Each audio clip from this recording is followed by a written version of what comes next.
I'm thrilled to welcome you all to the fifth edition of the Epic India Dialogue. This dialogue is the flagship series that convenes a very carefully chosen circle of experts, and we discuss the most serious topics right now that at the intersection of energy, environment, and climate. Today, joining us for the conversation is Ms. Pallavi Pant and Tanushree Ganguly. Ms. Pant is an air quality scientist with 15 years of experience working on air pollution and health, particularly in the low and middle income countries. She focused on pollution source apportionment, exposure assessment, and on air quality. Ms. Ganguly's career efforts have focused on strengthening data-driven air quality decision-making and unpacking challenges in implementing national-level policies at local level. With the decade of experience, she has always focused on amplifying the air quality messaging with different stakeholders, including politicians, policymakers, the media, journalists, and the likes of. Over the next 1 hour, in today's edition of the Epic India Dialogue, chaired by our Regional Comms Director, Ashibad Raha, we will focus on how effective narratives can change the real change that is required to bring on clean air. As we are moving into the peak pollution season, Diwali is right around the corner. We know how important this conversation is. And the goal here is to try to understand how we can change the narrative to make this more action driven and not just something that is just data for the books or big numbers that nobody relates to. We are hoping to hear stories and narratives that can bring on real change. And without further ado, I uh, invite all of you again, once again, to get the conversation started. It's actually interesting that we are meeting on a day when, of course, the pollution is spiking, graph one has kicked in, and then we have news reports of Supreme Court asking us to celebrate Diwali with green crackers. So that kind of makes, I'm sure, all of us think that is there a missing piece in this puzzle? Are we still not considering air pollution as a public health emergency? So, like, there have been enormous research about how air pollution is, leading to increased number of disease, disability, and death. So there isn't dearth of research anyways. But there seems like there's clearly a gap between how researchers are providing evidence and how policymakers are thinking. And that's the reason why we thought that there's some merit in having experts and practitioners get into a room and talk about if there's a need to flip the narrative. How can reframing of air pollution crisis, can it help? Can it drive policy action? So that's one question centered around which we'll spend our next 45 minutes. Very happy to have Pallavi and Tanushree here. Both of them, they have been working extensively in communicating air pollution's impact on human health. Pallavi, glad to have Pallavi back because this was the room where way back in 2016, Pallavi had delivered a lecture. We used to have an epic seminar series back then. So without delay, I would like to start. Pallavi, the first question that I had in my mind is, how can communicators start a conversation around air pollution in a way that instantly connects and people get a sense that it has an impact on me, the me story? How we as a communicators and the media scientists, how do we do that? First of all, thank you so much, Ashibad, for inviting me back. It's always nice to be back here and to be talking about this, really critical but very complicated issue. And I'll probably start with a couple of questions for everyone in the room. One of which is, do you have any family member that currently lives with a heart disease, asthma, or something that they've dealt with for a long time? Diabetes, people, so multiple people, right? And when you're thinking about these diseases and you're thinking about your loved ones, is there pollution anywhere in that mix when you're considering, like, how do I protect them from what can impact their lives? Or has their doctor talked about the issue?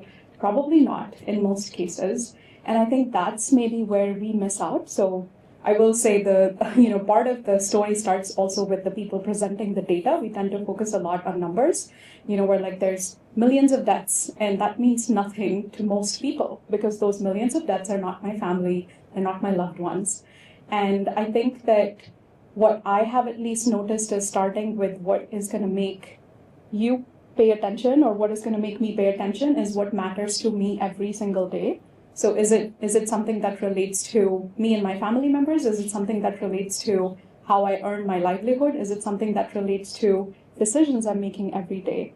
And I think in communicating about air pollution, that part often becomes the sideline of the story. We lead with numbers, and I will put myself in that space too, because a lot of work I do is about big numbers. Like here's millions of deaths. Here's like X% of deaths are because of air pollution. But trying to center the story, the person, and what it means to me is perhaps where we can start to pay more attention. Like on the rush to get here on time, I was talking to the auto rickshaw driver, and he has been driving on Delhi roads for a long time, and he's like, oh yeah, this traffic is really bad. Like for the next 4 months, I'm going to be just having headaches and coughing, and of course it is pollution. But what am I going to do about it? I still need to earn. I still need to do everything. So that part often gets missed, even with GRAP. We focus on here's the big interventions that are happening, but what is the impact on the people whose livelihoods are getting affected? And of course, we want to reduce air pollution, but we also need to keep in mind that I'm not going to care about air pollution if it means that reducing it will take away my chance to make money. So I think I would maybe start to pay more attention to those things, and even within the research and practice community, we need to do a better job of making those connections, and trying to find the stories that will even affect me as at an individual level. I work on air pollution, so I'm very convinced that it's a problem that we need to address. But if you pick another topic, I will care when I feel like, oh yeah, that's something that's going to have an impact on me, so I should care more about it. So I'll maybe stop there. So, very connected to that, Pallavi, what you're saying is I and you as an individual, we need to feel that connect that this is also my problem. Mm-hmm. So, in terms of awareness, how do you, not just the Indian audience, but globally also, in places where air pollution levels are a serious health challenge, how do you see the awareness level? Are we still starting? Are we still just struggling with jargon simplification? Or do you think that when you talk to the auto rickshaw driver, like he seems to know, yes, this is air pollution. So he's probably marginally educated in terms of the problem identification. But how do you see the awareness level broadly if we say talk about both urban and rural India? I think that there's, maybe two aspects to consider here. Are people always aware about PM 2.5 and ozone and nitrogen dioxide? Probably not. Those are very specific terminology that we tend to use. But do people know about dhua or dhul? And do they relate it to air pollution? Yes, to an extent. And I think in the last decade, I would say there has been a lot of effort that many people, like some in this room and also many others outside, have made to try and make that connection between what air pollution is, what it means to people's health. So I would say compared to 10 years ago, there's a lot more awareness, but maybe the metrics that you and I will think about as do people know about air pollution are not the same as what people, very generally speaking, will know. And I think that is also where some of the disconnect can often comes, because we tend to speak in, PM 2.5 levels need to be at this point or, at this stage. And I'll give you one example, which is not from India. This is from a conversation that I had with older adults, like people over the age of 60. We were talking about air pollution, how it impacts their health. And, I go through this whole spiel about, this is air pollution, this is how it impacts your health, and here's everything we know. And then at the end, the question that I think was the most pertinent and the most practical came from one of the people in the room who said, okay, but I can't control air pollution, so should I start worrying when PM 2.5 levels hit 50? Should I start worrying when they hit 100, or should I always be worried about it, right? Because practically, I can't always be worried about it. It does nothing for my life. And that is the other second piece that I think we often tend to think that we just need to make people aware about these high levels of air pollution and it's a problem.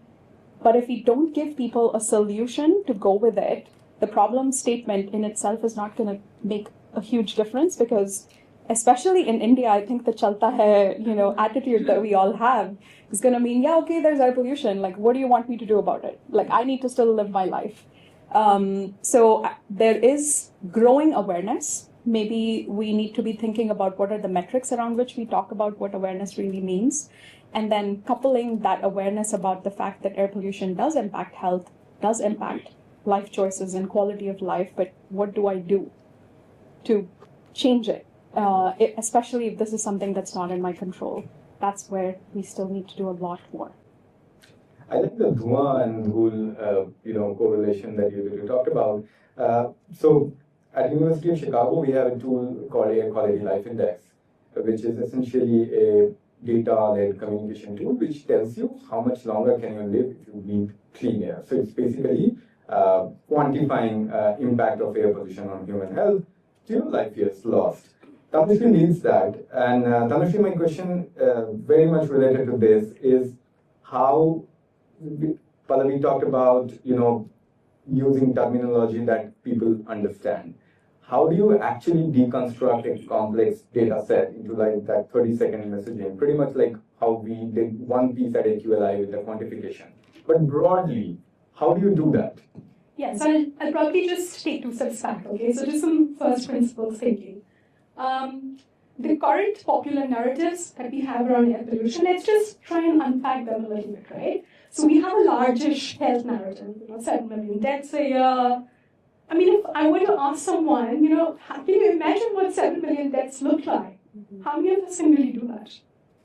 Not many, right? So that's one, very vague, abstract in a sense. The second framing that we have is the economic case for air pollution, right? 6% of global GDP runs into trillions of dollars. Again, how many of us can really imagine the trillions of dollars? So my concern with existing narratives is that they are data heavy, but these data points, they really have no material value to a person like you or even me or anyone else, right? AQLI is an excellent attempt at demystifying what the impacts of air pollution are. So, very simply we say that if you're an Indian citizen, then your life expectancy will go down by 3.5 years. It's a shocking number. But this year we released the report, and this is a story from my home. And I was very excited that the report had come out. So in my excitement, I decided to put up a reel on Instagram. The first person to actually watch that reel was my dad. And my dad's comment was, "अच्छा ही हुआ जिंदगी 3.5 साल कम हो गई." And I'm like, Dad, that's such a sad way of looking at that number, right? So perhaps AQLI has a shock value, but does it have the value that gets people to move? Despite actually being, sort of behind this initiative, I'm not sure if it's doing that. But to sort of more subjectively answer your question, Ashabat, I think the idea with data is that any data point that we put out or that we disseminate has to pass 3 checks, in my opinion. 1, it has to be local. 2nd, it has to be emotional. 3rd, it has to be personal. Because if and only if any data point passes these 3 checks, that's the only way it will resonate with people, right? It's almost about thinking about how the brain processes information. You will only, your slow brain will only kick in when any piece of information has passed the fast brain check. And for any piece of information to pass the fast brain check, it has to be visceral, it has to be deeply personal, it has to be emotional, or it has to be sort of super relevant to where you are at a point in time. AQLI is an attempt in this, but the morbidity of AQLI as a data point is also its limitation. So yeah, I don't know if that answers your question, but just sort of some ideas around contextualizing what the data point really means in terms of communicating impact. Yeah, so the good part of the story is that your dad is on Instagram, and that's where the news is. Absolutely. So, but yeah, you mentioned about this data-heavy communication. But say if we have to deconstruct this data-heavy communication to different set of stakeholders, whether it is a journalist or probably a member of parliament or a community leader, what do you think? Of course, you gave that three principles, but for practitioners, what do you think? What does it take to kind of deconstruct that to the level of understanding of your stakeholder group? I think step one is to understand what you want to happen with the data, right? So, which is essentially knowing that what is that one thing that you want to influence with your data point. And I love the fact that data is being used for awareness, but the stage that we've reached with pollution levels in India, it should be about people engaging with data. Passive consumption of data just to be aware makes no sense anymore, right? So if it's just citizens, I think the question for us is, how do you present data in a way that gets people to engage with it? Can they sort of further dial down into the data to see, how maybe pollution levels are comparing with other places in the vicinity of where I stay? So how do you bring in that data engagement factor, or further dialing down to understand what is really causing that pollution level in my area? So that contextualization to make the data more engaging is absolutely critical for citizens. Second, in case of politicians, what do politicians care about? I think that's the first question that we need to answer. They care about votes, they care about visibility. So you present them data in a way that tells them that, hey, if you're able to do A, B, C in your constituency, you'll get so much reduction, and probably you'll be able to reduce or improve life expectancy by so many years. Whatever, right? You are contributing to nation building by helping people live longer. So sort of giving them that ownership of an issue so that they can probably use that to get more votes or get popular among the people. And the third, with journalists, I think one principle that I missed when I was talking about communication is innovative. How do you present information in a way which is newsy, right? I mean, I just feel that at this point, journalists feel that all air pollution information is in a way morbid.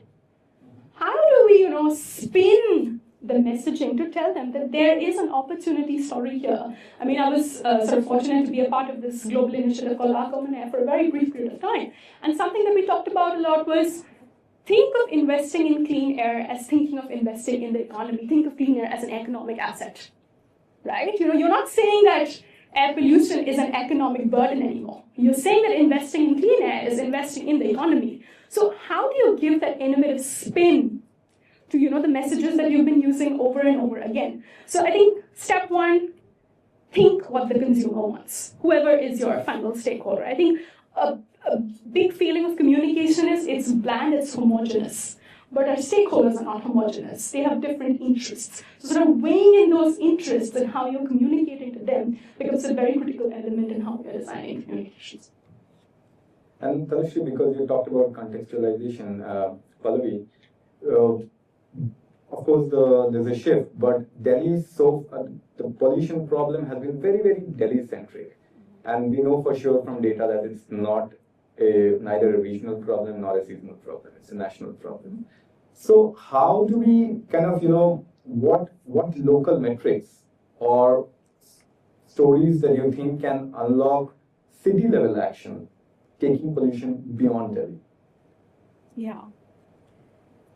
I think the one thing that we tend to do a lot when we are talking about air pollution is talk about air pollution as a monolith in a way.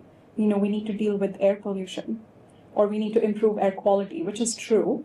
But when you start to think about how are we going to do it, it's not an air pollution problem. It's actually a transport, waste, construction, and yada, yada, yada, like so many problems. But why are we fixated on saying we need to reduce air pollution? And that's like our overarching theme. And, I'm saying I'm implicating myself just as I'm implicating everybody else. So I think in order to break that barrier and in order to get cities to take action, I think we also need to give them very tangible things to do. Or, as Tanushree was saying, understand what your stakeholder will want. If I go to a municipality and I say, you need to deal with air pollution, they're going to roll their eyes and, say like, okay, fine, we'll get to it. But if I can get to them and I tell them, look, we have a waste issue. Here's 3 ways we can fix it. And fixing it is going to lead to ABC. I think we are now still tackling air pollution, but we are tackling it with a frame that they will be willing to act on and that they will be able to understand. So I think one is, let's not just talk about air pollution as this big thing that needs to be fixed. Let's look at the actual solutions and let's talk about the solutions rather than fixing air pollution. The other thing is, unfortunately, in most instances, conversations about air pollution are happening in rooms like this and in languages like this. We're not going to reach the country where so many languages are spoken if all our conversations are happening in English or in Hindi to an extent. So I think that is another piece where we deliberately need to pay attention to. Like a lot of times, even when people are reporting on air pollution in Hindi, it's like English words. And, it's very, very anglicized, which is fine. But I think it then creates this also notion of air pollution being a rich person problem. Yeah. Or air pollution being a problem of convenience. Like when you don't have to worry about other things, you're going to worry about air pollution. And we need to break that barrier. So in order to take it beyond Delhi, I think first, we need to be thinking about very tangible things that are doable by the different groups that we're thinking about. And then second, we need to really break this language barrier. We really need to break the barrier of what or who is conceived of as a person who's worried about air pollution. And I'll give one really quick example. There's been work happening in Indore over the last 5 years, which was led by WRI and a few other organizations where they engaged community health workers in the city. And a lot of them are female, ASHA workers. And in conversations with them, what they found out, and this I heard from someone, in one of the discussions, that they know about air pollution, but they think, well, ye to chalta hi hai. Like as a woman, this is something I have to deal with, like cooking with solid fuels at home, this is something I have to do. And I don't really know a way out of it, right? So I think the other piece is really centering those types of conversations more than let's convert everybody to clean energy or let's get LPG to everybody. Very pertinent solution, but is the messenger the right messenger? Like in COVID times, my final point on this, during COVID times, not just in India, but also elsewhere, people were looking at who are the most trusted messengers to give information, because it's going to make a difference if a person within the community who's considered a respected leader or a respected person is, communicating that information versus a random outsider. And that is true not just in India, but everywhere. Like people want someone within their community, they're going to trust that person more. So I think the final piece would be finding those trusted people within communities and engaging them so that we don't have to be the people trying to convince billion plus Indians that air pollution is a problem, here's ways to fix it. It's really those many, many more trusted, locally embedded leaders who can come in many shapes and forms. Panchayat leaders, school teachers, religious leaders, you name it, doctors, it could be any of those people. They need to be front and center if we really want the conversation to be at the household level and engaging the people at the places where they are and in ways that, they are thinking about some of the most important issues in their lives. Awesome. Just a follow-up question on that. You talked about how kind of strengthening those embedded, locally respected voices that can, kind of trigger a change. The follow-up question is, what kind of policies do you think will change if people really, really begin to understand the health impacts? Which will be those first few policies which people will rally about that this needs to be changed? Because, in a lot of this media stories, we talk about very big picture summary. We're talking about, probably smog towers and things like that. How do we kind of ensure that, we are also talking about core things like better enforcement, better monitoring, and things like that? So how does that bit kind of work? Yeah, probably a tricky question. Mostly because I think if we are thinking about public demand, I think what the public demand will probably change is two things. One is how much the politicians care about the topic. Because if everyone, as Tanushree was also saying, if everyone in your constituency wants something, you're going to want to do it because you want the votes and you want there to be continued engagement. So I think that part is very nebulous. It's hard to say like this specific policy will change or this specific piece will change. I think the other part, which we maybe underestimate or like don't not talk about it as much, is what will change if people understood the health impacts in the way that is relevant to them in their own personal behaviors. If I'm making a choice of taking the metro versus driving in my air-conditioned car, or if I'm making the choice of not segregating my waste versus segregating my waste, or if I'm making the choice of I'm going to order food in and have these 50 plastic containers that now I need to get rid of, I think that part is equally important because policies are critical. We're not going to really see improvements in air quality without it. But if and when some of these policies get implemented, do we have the people also supporting it? Like we just saw in Delhi, this huge debate about what to do with old cars. Should they be allowed to drive or not? And there were very prominent voices on one side that managed to change the entire narrative and change the policy, change the decisions. So I think I would maybe put an equal amount of weightage on what policies could be changed, but also if policies are implemented, how willing are we as people to actually play our part? Because every single day, like this is probably familiar to most people.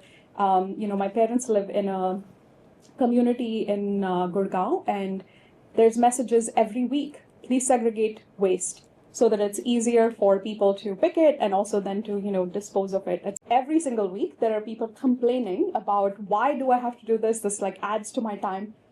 And if 100,000 people were to act that way, our waste management problem will not be solved. So I think there's also that second piece that we need to be maybe doing more as, and I'm really hoping that the expert communicators can help with this.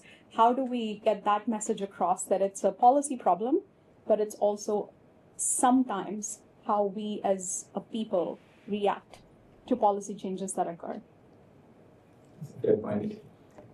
Tanushree, Pallavi also already talked a little bit about how air pollution problem cannot be dealt in isolation.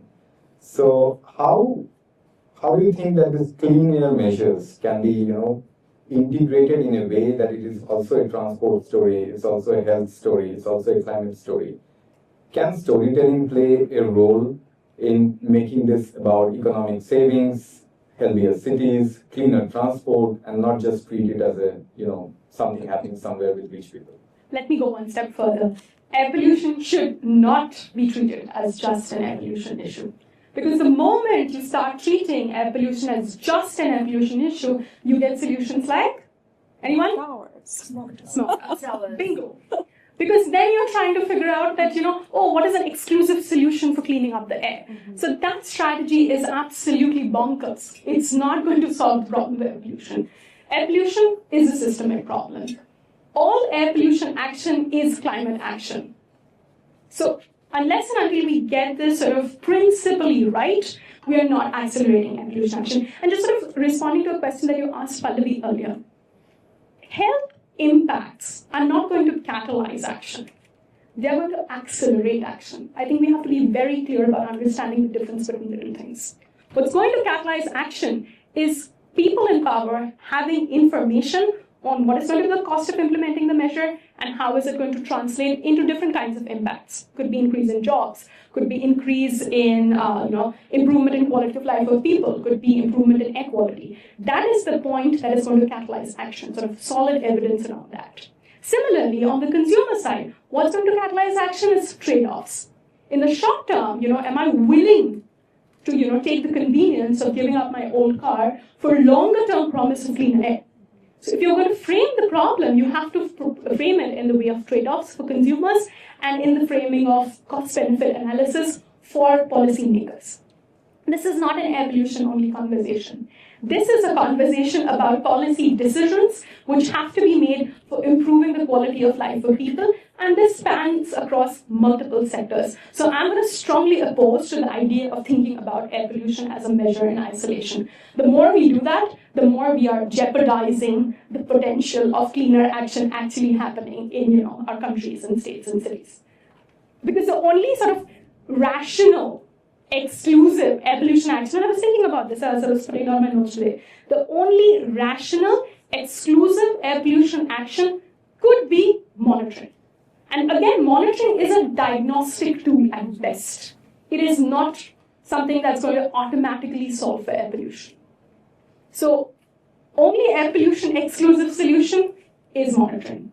Everything else is basically sectoral, systemic transformation, right? So even when you talk about industrial emissions, it is a story of ensuring industrial compliance with better, efficient standards. So everything is a systemic problem. Nothing is exclusive air pollution. The more we speak in this language, the more we jeopardize, the possibility of air pollution action happening. So, Tanushree, a follow-up question on that, because you touched upon a little bit on, kind of cost-benefit analysis and trade-offs. So, tell me, like, in your thoughts, do you see any role of incentives and storytelling driving behavior change? Why I'm asking this, because, for all of you who probably are familiar with our work, we recently launched a path-breaking initiative called Emissions Market Accelerator. So over the last decade, EPIC, along with researchers at JPAL South Asia, have worked with the Gujarat Pollution Control Board to roll out the world's first pollution market for particulate pollution. And what did it mean? We saw that industries, when they were incentivized, they felt encouraged enough to take steps that would reduce pollution. So there was a clear link that got established, and we have data. And now with Emissions Market Accelerator, we are trying to take learnings from Surat to global level and to different economies and try and see, can incentives lead to behavior change, especially in the air pollution space. So Tanushree, what are your thoughts on that? I honestly don't have an answer. Because I also feel that, while in some cases incentives may work, in other cases they may lead to perverse incentives. Right. In the past, we've seen, cash outs to farmers for not burning. Right. I mean, what practices are we encouraging via incentives? That is a very important question that we need to answer ourselves. In the case of the emissions market, of course, the incentive is played out. But I don't know if the incentive can play out across sectors. I really think what's needed is more targeted social conditioning. And I think we've hit that stage where that needs to happen. Because in cases where, for instance, Delhi, there's so much that's happened in Delhi. There's so many lessons for us as communicators, as social scientists, and so on. The stray dog case. People were out on the streets, right? Green crackers. पिछले एक हफ्ते से लोग पटाखे फोड़ रहे हैं. तो मतलब green cracker or दूसरा cracker, it doesn't really make a difference, right? So every time, I'm just saying, right? There is clearly an opportunity here for us to communicate, to condition how we think about social issues. I really think that the information that we have so far is making us distant from the issue at hand. So what I'm saying is that we don't need incentives. What we need is deep-seated social conditioning and information that helps us very evidently see the trade-offs of our decision-making. I get into this debate with a lot of my colleagues that air pollution is an issue which needs policy intervention, but I honestly feel that it is a grassroots issue, primarily because even earlier this year, when the Delhi elections happened, out of the 3,000 surveyors, who responded to the locally CSDS election survey, only 1.2% of the people actually said that pollution is an issue that they would vote for. This is Delhi, goddamn the pollution capital of the world. But people still don't think of this as an election issue or something that they vote for. So I really think incentives, carrots, sticks, all of this needs to lead to social conditioning, change in social conditioning. But Tanushree, if I may interrupt, social conditioning is a long-drawn process. It probably takes decades for people to think in a certain way. And I mean, your AQLI says that how it is shortening life. So how much flexibility do we have of thinking that the mindset will change in 20 years from now and then we will act? So, I mean, if I go back to your question on incentive, I think the simple response that I have to that is that it is going to be case specific. The point that I'm making is that it's not that incentives are going to work everywhere. So, for instance, I mean, the government of India launched something called Mission Life, where sustainable lifestyles are being encouraged. Now, how is that getting weighed into incentivizing people to do whatever? I don't know. That's something worth considering. All I'm saying is that is an existing institutional channel that exists to incentivize good behavior. So that's one. The other thing that I was thinking about, and this is actually interesting, goes to the question of incentives for government institutions, not incentives for individuals, is the Swachh Vayu Sarveshan rankings, which exist under the National Clean Air Program. So earlier they had a version of the Clean Air City rankings at the city level, and now they have a version of these rankings for wards within cities. Mm-hmm. So there is sort of, a monetary, a cash value associated with if you are ranking or faring well in these rankings. So that is probably an incentive for cities to do better in terms of meeting their NCAP targets. So, I mean, while I'm not fully convinced with the idea of incentivizing to change behavior, I think in certain cases, especially cases which involve competition, incentives might work. I think I want to add just one thing because this topic is like super interesting. And I just want to bring in an example of an incentive. I'm not going to try to name the country because it's escaping my mind right now, but it's one country in Latin America. Find me afterwards. I'll look it up and tell you which country and which city this was. But they had this really interesting program, I'm not sure if it still runs, where people were incentivized to bring waste, and in return, they would get fresh vegetables. So there was an incentive given to people. The idea was to try and reduce waste and ensure segregation, etc. But they weren't getting cash. They weren't getting anything monetary. They were essentially just getting food. Produce. And that program was hugely successful. Lots and lots of people were bringing in their waste in return for fresh food. And I think that those types of things, which are rooted in the place where we're trying to bring about the change, could actually be a good solution, because air pollution also is not an issue that exists in isolation. We have a lot of societal problems that we're trying to tackle. So maybe what we need is not necessarily thinking around, what are the financial incentives or policy incentives, but are there basic needs related incentives that we can create, which will allow us to solve our problem, but also provide better quality of life. In this case, it was food. It could be something else for another area. And I would really encourage everyone who's here in the room to think of what those incentives might look like. I don't have a solution, but I've loved the idea that this city implemented. And I think that there's potential to try and imagine what that might look like in a country like India, where food is a necessity and where waste is a huge problem. Yeah, that's actually a great example. Yeah. So we've talked a little bit about the need of customization and getting into the local level. But Pallavi, this is for you. You talked about how your auto rickshaw driver knows about the pollution, but he also doesn't know what to do with it. And of course, if it impacts my income, then I may not act at all. What role can media play here and move beyond just reporting about PM 2.5 levels and report about, yes, today pollution is high? How do we train media from moving from just the data to how and whys of it? That how are there interesting solutions happening in like the example that you cited? In journalism, what we call solution-oriented journalism, solution journalism. So how do we train media to talk also about solutions, spotlight successful case studies, so that there are more inspirations and scale-ups happening across the country? Mm-hmm. Yeah, that is an excellent question. And I think I will start by saying that, again, I keep referencing the last 10 years, but it's actually a period where a lot has happened in India. And if we look back, for those of you who were following air pollution reporting at the time, what was probably in the news 10 years ago, actually 10 years ago we had this massive bad smog episode, so probably a lot of news stories about it, but in general, the reporting tended to be more along the lines of really high AQI in Delhi today. The whole article would talk about how AQI is really high today, it's going to be high tomorrow, and then it's going to go down. I think today and in the last few years, there has been some really incredible reporting on air pollution, both in terms of what air pollution means for people's health, where some of the solutions are coming from.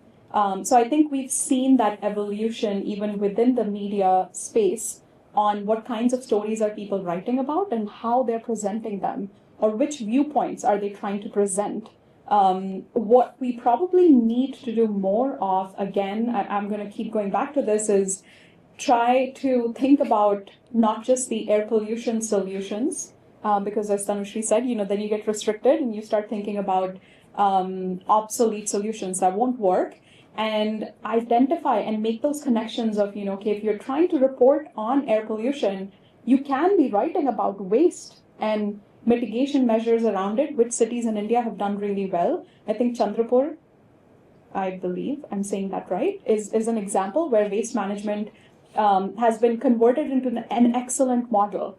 And why don't we hear about it more? So, because when you think of air pollution, people are thinking, where are monitoring systems? Yeah. Are there new modeling and forecasting systems that have come up? Is someone putting up smog towers? But we need to maybe just try and make that switch on any reporting on air pollution can also be reporting on transportation. It can be reporting on electric vehicles. It can be reporting on waste. It can be reporting on moving to cleaner cooking solutions. Decentralized solar is actually a story on air pollution. It's not just a story on energy. It's a story on livelihood. So I think that's maybe the arena that I would request and urge media to now move towards. There's been a great evolution already, and there's so much more that we can do. And then on the other side, from the research and the practitioner community, I think we need to be spotlighting success stories more. And success stories that may be at a very local level, success stories that may be coming from other countries that are somewhat relevant to our situation and our setting, because there's plenty that has been done in India and around the world that can tell us where the best opportunities lie. And both sides will have to come together and meet at that sweet spot where we can begin to reframe the air pollution problem a little bit.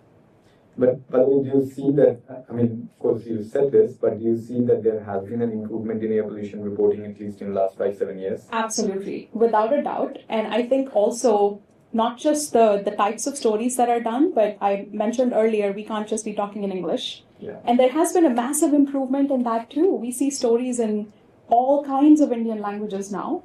Again, they're going to go through a similar evolution. So the English news media is probably doing the most sophisticated reporting and storytelling in some ways. But we're seeing fascinating stories being written in regional languages, very, very local problems being spotlighted.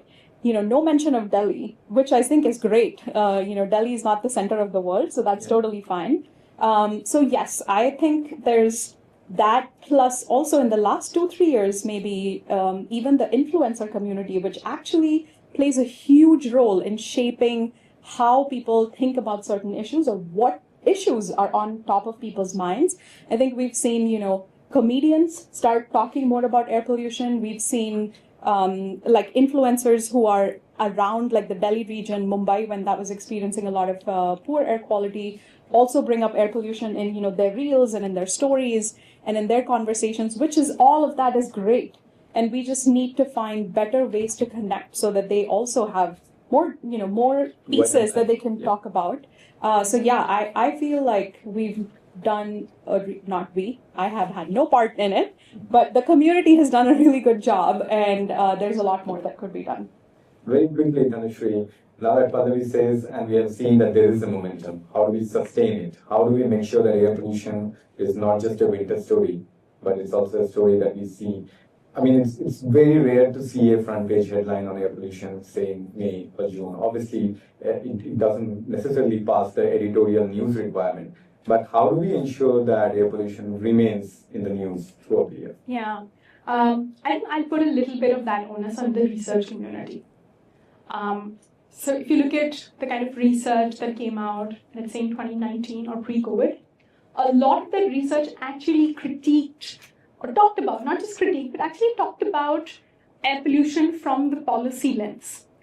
We are in the 5th year of the National Clean Air Program, and we hardly see any news stories on it. We 100% see a lot of stories around, AQI going up and down, but we don't look at air pollution as a long-term policy issue. So I think that there is definitely an opportunity for the research community to put the spotlight on air pollution being a policy problem and not just an AQI problem. So I think that is where I think that journalists and researchers need to talk together. And the other thing is, which I feel that there has to be an active dialogue between researchers and journalists. I think in some of the other environmental spaces, there is definitely more dialogue between the two communities. In the air pollution space, I don't see there is as much a dialogue. It's a very transactional relationship. It's a very on-demand relationship, right? I think that these relationships have to be nurtured for researchers to feed some of these items into the minds of the journalists and newsrooms.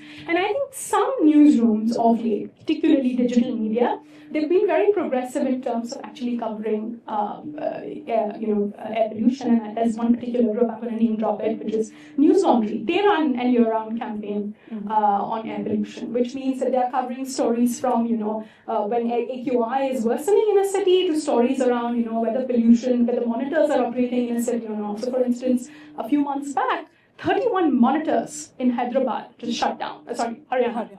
31 monitors in Haryana just went offline.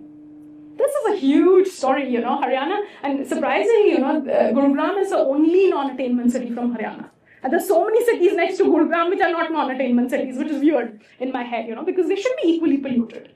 And in a state like that, which is very much a part of NCR, 31 monitors simply go offline overnight and nobody talks about it. So I think that researchers have a role in playing, in spotlighting some of these issues on a day-to-day basis, more focus on looking at air pollution as a policy problem, not just as an AQI problem. Those would be my responses. But I want to take the liberty to do a little exercise here, just to kind of tell you what I mean about some of these points that I was making. How many of you in the room have an AQI app other than the air quality widget on your phones? Like a dedicated air quality app? This is your answer, right? I mean, I'm assuming all of you are interested in the conversation around air pollution. That's why you're in the room. And yet, the reliance of information is only on the air quality widget app. We have an air pollution app which is run by the Central Pollution Control Board in our country. We have an air pollution app which is run by the Indian Institute of Tropical Meteorology in the country. The one run by Central Pollution Control Board, interestingly, has an application where people can actually upload pictures of polluting sources in the area. So the moment you're excluding yourself from some of these apps, you're also excluding yourself from the opportunity to actually contribute meaningfully to the issue. Question number 2. How many of you check AQI every day? How many of you check AQI seasonally? We have a 50-50 room. I ran a survey around this on my LinkedIn, and 70% people said that they only check air pollution seasonally. Because, the whole messaging, of course, the number of stories have gone up, but the stories have gone up around AQI exceedences. The stories that need to go up the stories that need to be talked about are the stories around how air pollution is a policy failure in our country. And I think that gap is something that researchers can look. Tanushree is clearly adding to the stress levels. But one last question, we are running out of time, but Pallavi, one last question is, we talked about doing different little things to strengthen the narrative. How do we measure that all the little switches in communications that we are trying to do, is it really leading to any behavioral change? Like Tanushree talked extensively about how a little survey on LinkedIn and she gets a sense that not much is happening, but people are not really thinking along those lines. How do we measure our own communication interventions, that whether they're at all making any difference or not? I think, first of all, I will say any measurable changes that we're thinking about in the context of air pollution are not short-term. Like, sorry to, start with the bad news, but we're not going to see clean air in Delhi next year, maybe not in 5 years. 10 years, yeah, it's likely if we keep at our job and, we do it well. So part of what I would say is like having the right expectation in our head to begin with of what change are we looking for. Is the change clean air tomorrow? Or is there change more people are now checking AQI? So let's, come back next year, 16th October, and rerun Tanushree survey, and we'll see how many more hands have gone up, and then we do it each year. But on a more serious note, I think one very interesting example from the climate change space, which I think there's value in thinking about what we could do in the air pollution space with something like that, is the climate change perception survey that the Yale University Center for Climate Change runs. It's an excellent survey. They also run it for the Indian population, and they do it every few years, and they try and look at how perceptions have changed over time. Are there issues that people are now more or less concerned about? And that gives you a sense of where the communications may have led to. So that's one kind of a very quantitative way to do it, very scholarly way to do it, if you like. I think the other piece is some of the more not as tangible metrics. So if if you're thinking about the general sense of when is air pollution a seasonal problem or not, is are people caring sufficiently about wearing a face mask when it's really bad pollution season or not? So it's hard. Like I say that it's complicated because it's really hard to be able to pick the right metrics that are going to give us those very clear answers. This is a very, very convoluted problem. It's not, like smoking, for instance. There's a problem statement, smoking kills, and the solution, don't smoke, right? So all you have to do is measure how much and how many people did you reach with a campaign where you told them about not smoking, what were the policy interventions you introduced, and then just look at smoking patterns in the country, and you can see what that channel might have looked like.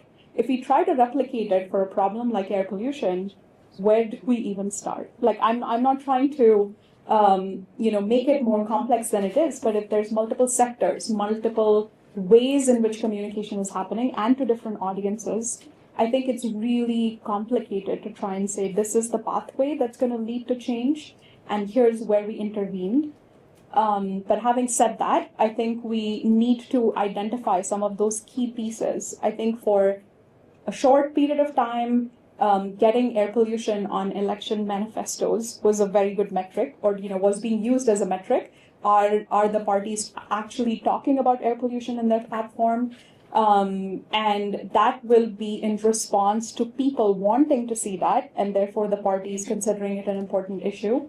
I think the other piece would be what is the general conversation around air pollution, and have we gone from just, November to January, or are we, still able to keep the conversations going for longer? So I can't give you like 3 metrics that will help us, but I think there are maybe more targeted sections where we can look at those specific metrics, try and track them over time.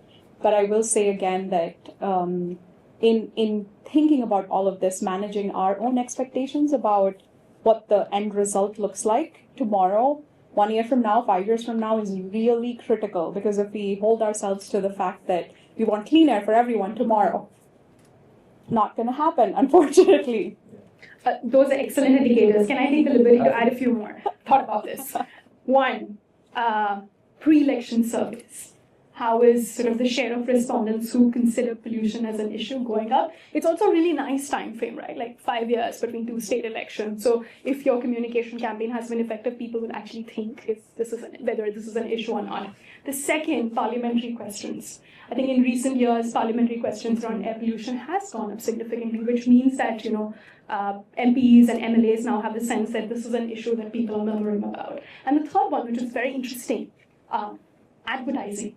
Right? I mean, I've seen a lot of real estate companies actually using AQLI, not giving us a single penny, and saying that, hey, if you live in my colony, you'll lose probably 6 years and not 8 years because of air pollution.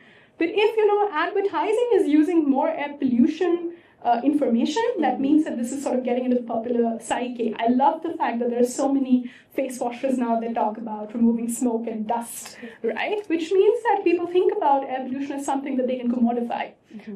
So yeah, I think that those are sort of three more metrics adding to the kind of metrics that Malini shared.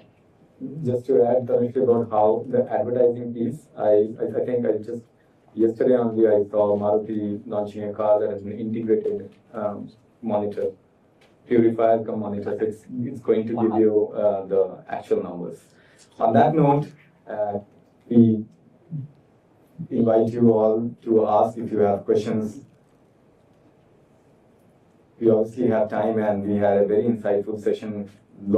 Actually, this has been pretty insightful because we managed to at least talk about a lot of different aspects where in bits and pieces, probably if kind of inputs are made, then probably in long term there will be some interesting narrative change which can lead to policy, effective policies as well, better policies.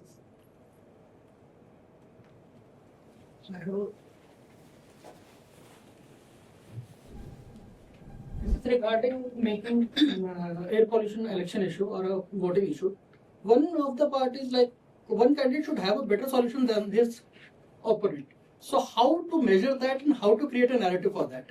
Because if both are giving the same solution, it will never become a major election issue. Am I? Yeah. So how to address that? Can something be done for that? Yeah. Are we collecting questions or are we responding?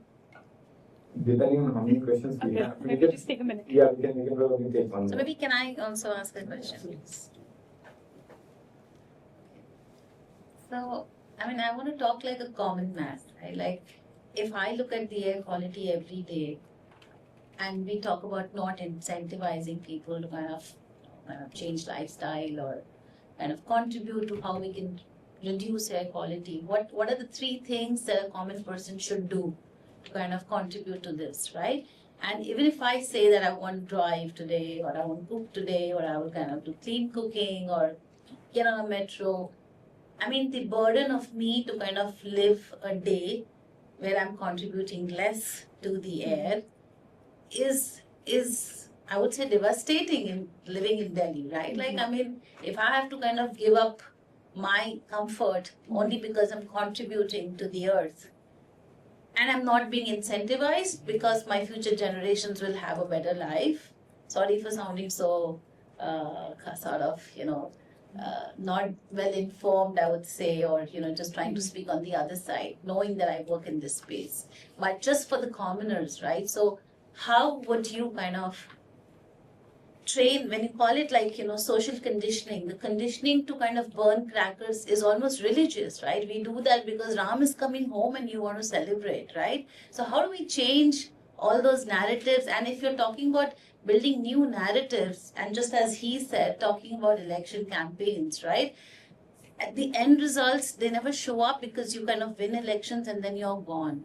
Right? So should we continue what we are doing, or should we just, because we know that this is the right path to take, so we kind of continue on that? It is very tricky. And, having an AQLI app or any other app looking at what the PM levels are, I mean, will that not depress me a little more? Or will it just say, I'm not going to work today, I'm going to just sit inside my house, because I don't want to be subject to any more asthmatic attacks or something.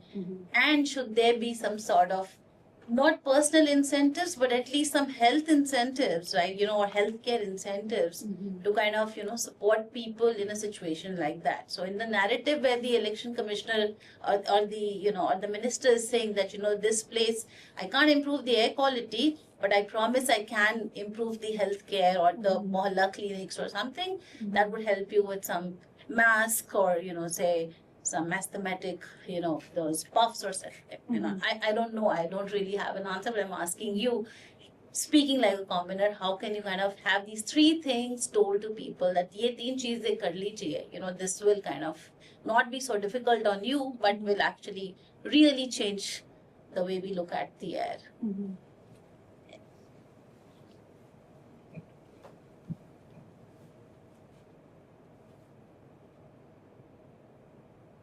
So, You want to take the second one? Yeah.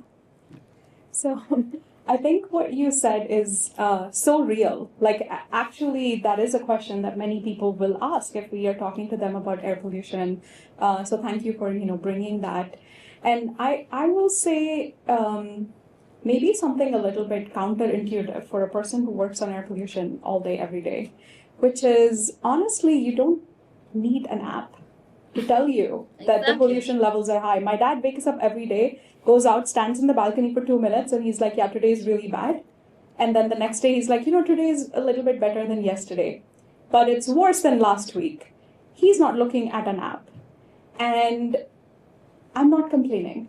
It's fine.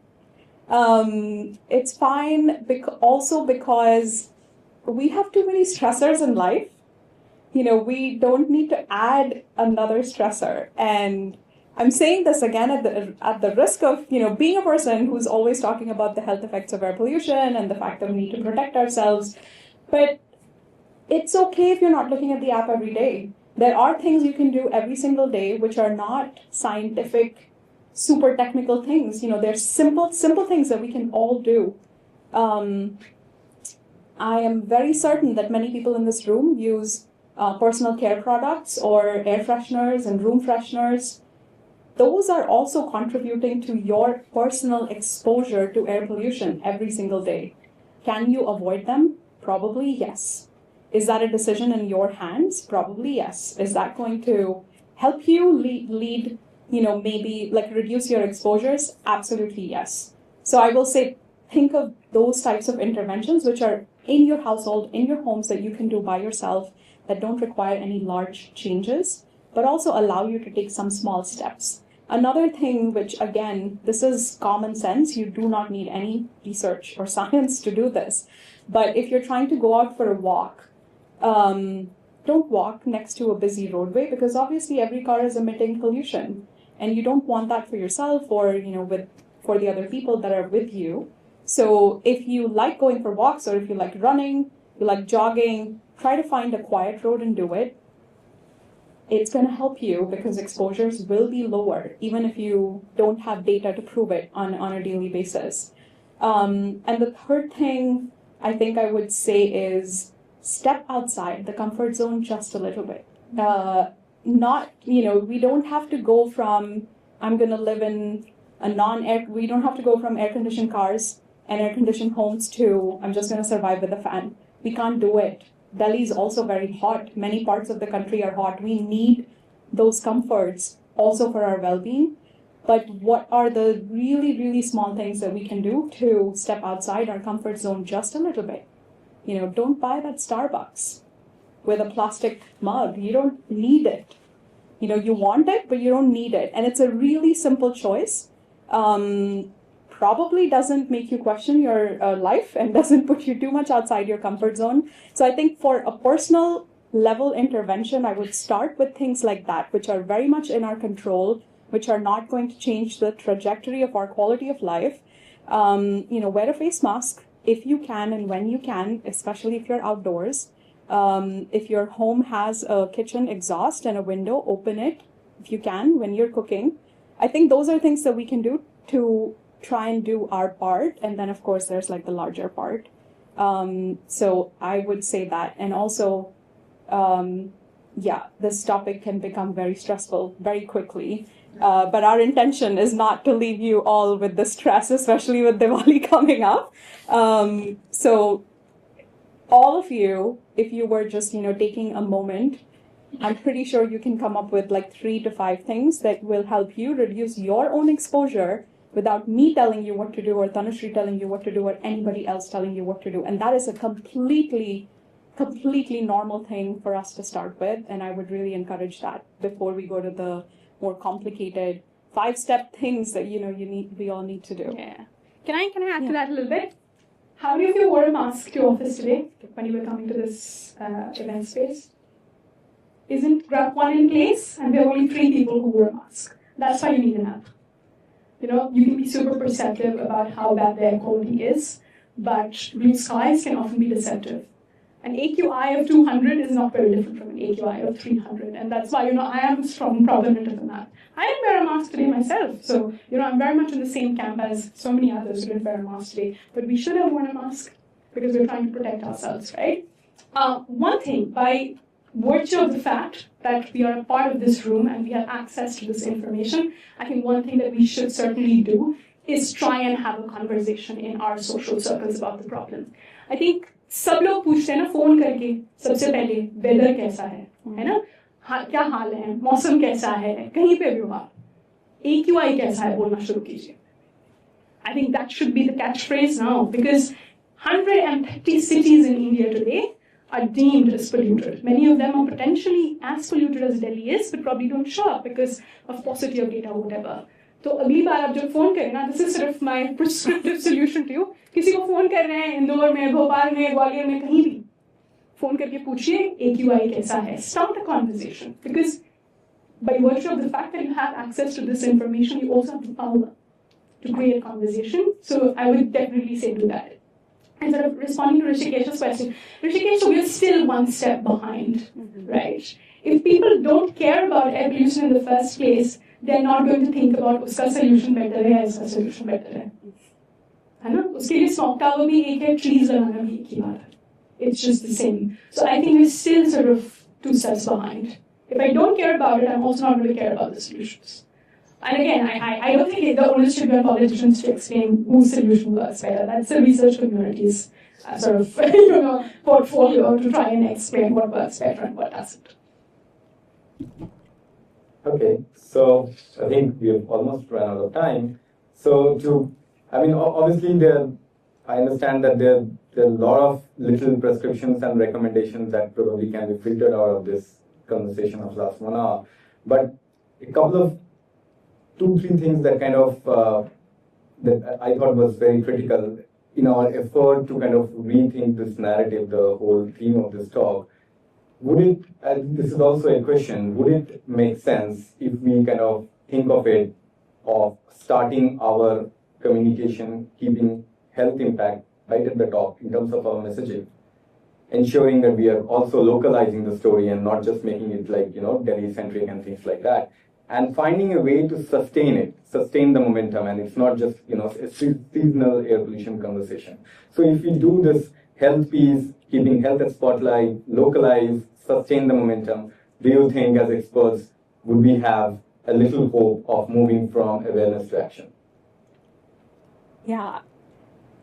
So I will start by saying that I am an optimist, so my answer would be yes. I think we'll get there. I'll maybe edit just 2 things in your 3 points. One is starting with health, but also livelihoods. Because in the Indian context, if you're trying to buy a car, the first question that most people tend to look at is what's the fuel economy, right? I'm not asking about safety features. I don't care. I mean, some people will care, but the first question will always be what's the fuel economy? So yes, health, but also livelihoods and economy, or like what does it mean for me to buy more medication each year, like more nebulizers that I have to pay for, more allergy medication, whatever it might be. It could be a whole range of things. So health and livelihood, or like impact on my pocket, I guess that's the better way to put it. And then in terms of sustaining momentum, also trying to paint the picture as there's a problem, but here's the solutions. I think that's a really, really important part. Otherwise, we end up with just, generating despair. But other than that, yes, I think we are making progress. It's very slow, extremely slow, but we are, and we will continue to, hopefully. No, I sort of wholeheartedly support everything that Pallavi said. Just one more thing. I think as researchers, keeping a constant eye on policy progress. We should not drop that ball. That's what we've done over the last 3 years. So we should just not drop the ball on the National Clean Air Program, probably going to become a mission soon, or maybe, it sort of revisits us as NCAP 2.0 or whatever. I think as research community, we should have our eyes set on that policy because that's going to change the way we think about air pollution in the country. Thank you. Thanks, Tanushree and Pallavi, for it has been a very insightful 1 hour for me. I'm hoping that it has been for some of you as well. And on that note, should you have a question? I had a question if the time allows. We can continue the conversation once this is over tea and coffee. Would that be fine? Or go ahead. Go ahead if it's a short question. Sure, it's a short one. So, first of all, thank you to both of the panelists for such an enlightening discussion. So, like Tanushree, you mentioned about young researchers coming in, and so I wanted to know. I have gone through the CPCB data every day for North India region for continuously for 6 months as part of my last assignment, and used to make a short report out of it. Did not think of it from a like highly research point of view because the objective was just to make some data available to key decision makers on a daily basis for them to monitor and track.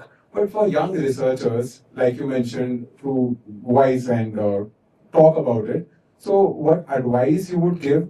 Like, obviously, research and write, but what are the ways and channels through which, like, for example, we all know about CPCB data, but I'm sure like there are a lot of other things that organizations like EPIC, like JPAL, like University of Chicago, which is working on these things. So, like, what would be your advice to young researchers?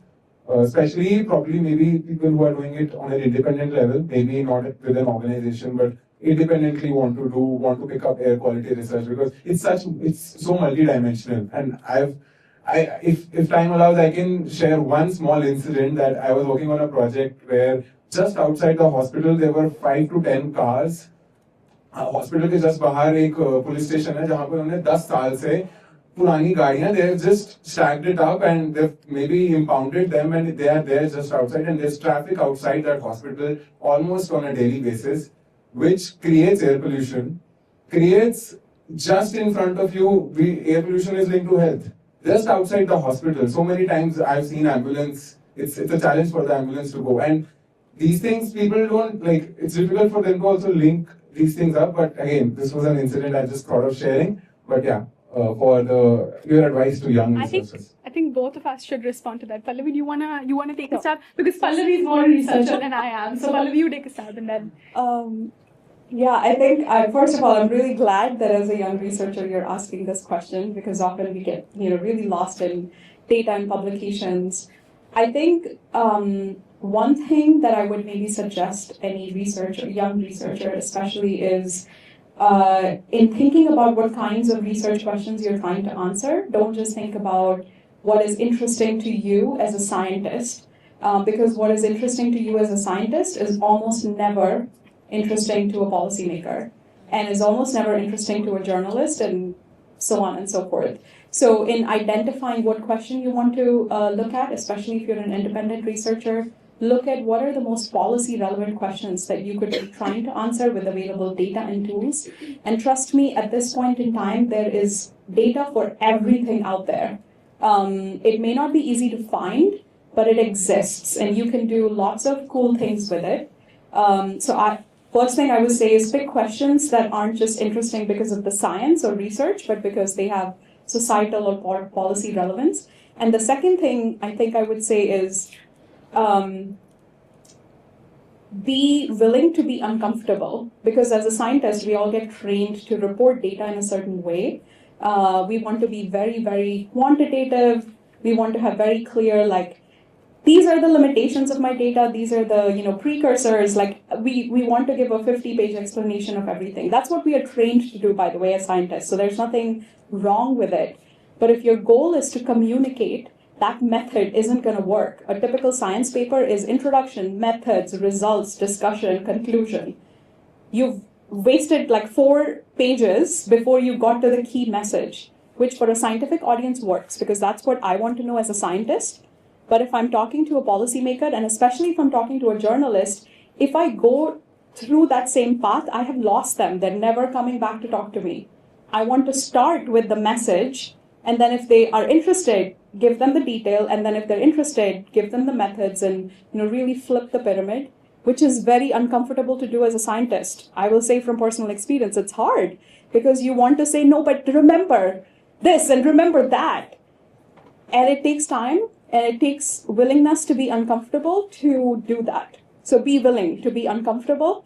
Be willing to answer questions that you are not trained to answer necessarily as a scientist and try to build that muscle. I think it's really critical to do that part in particular. Yeah, I don't think I would have answered that better, but based on the incident that you just shared, I think you have a research study already, right? You can go ahead and see where similar bottlenecks exist around the city. And you can figure out, what prohibits sort of stakeholders in that area from actually addressing this as a problem. I mean, you can sort of jargonize it by using social science research, but it's as simple as mapping traffic bottlenecks as a result of dumping of old cars and what deterrents exist or what is the inertia which is prohibiting those people involved from coming up with a solution and everything that Pallavi said, plus one. Thank you. On that note, can I invite Shrutikanta to give the...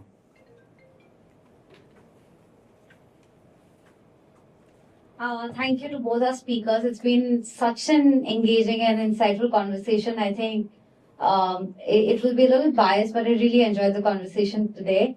And I mean, all three of you summed the conversation pretty accurately, but there were some takeaways that stayed with me that I would like to probably go over once again. One being investing in clean air is a way to invest in economic upliftment. That's something I think we all agree with, and it's a great way to look at it not as just alone a health problem, which again connects to what Pallavi said, that we should stop looking at it as a problem in isolation. It's also a problem that needs to be bifurcated into the other smaller issues it's linked to, which is waste, urban emissions, electric vehicles, etc. Another thing that came up was that data needs to be localized, it needs to be emotional and personal. Adding it to what Pallavi said, that it also needs to be translated and amplified in many more regional languages so that it reaches to the maximum people in India.